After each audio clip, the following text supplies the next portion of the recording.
125টি যুদ্ধবিমান দিয়ে ভারতে পাল্টা হামলা চালায় পাকিস্তান। 7 মে মধ্যরাতে ভারতের পক্ষ থেকে বিমান হামলার মাধ্যমে শুরু হয় নতুন উত্তেজনার এই অধ্যায়। তবে এবার যেন হাতি ঘোড়া সাজিয়ে আগে থেকেই প্রস্তুত ছিল পাকিস্তান। ভারতের হামলার কিছুক্ষণের মধ্যেই আকাশে গর্জে ওঠে পাকিস্তানের শতাধিক যুদ্ধবিমান। আচমকাই ভারতের আকাশ ছেয়ে যায় পাক ফাইটার জেটের চিৎকারে।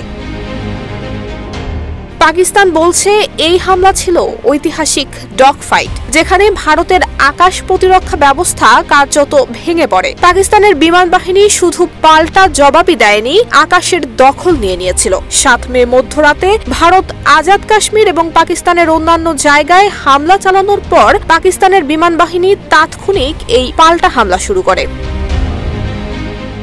1 ঘন্টার ভয়াল ডগ ফাইটে পাকিস্তান দাবি করছে ভারতের 5টি যুদ্ধবিমানকে ভূপাতিত করা হয়েছে। উভয় পক্ষের বিমান একে অপরের সীমান্তে ঢোকেনি, তবে 160 কিলোমিটার দূর থেকে ছোড়া হয়েছে একাধিক ক্ষেপণাস্ত্র, যা এই লড়াইকে করে তুলেছে আধুনিক সময়ের সবচেয়ে কৌশল নির্ভর এবং দূরপাল্লার আকাশযুদ্ধ।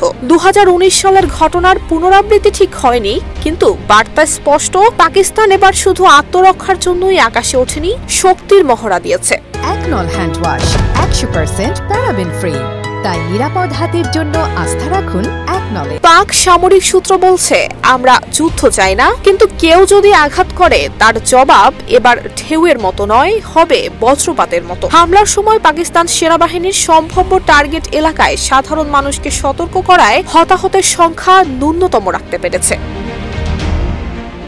আকাশে আগুন, সীমান্তে উত্তেজনা, আর 2 পরমাণু শক্তিধর দেশের এমন মুখোমুখি অবস্থান গোটা উপমহাদেশকে ঠেলে দিচ্ছে এক অজানা অনিশ্চয়তার দিকে।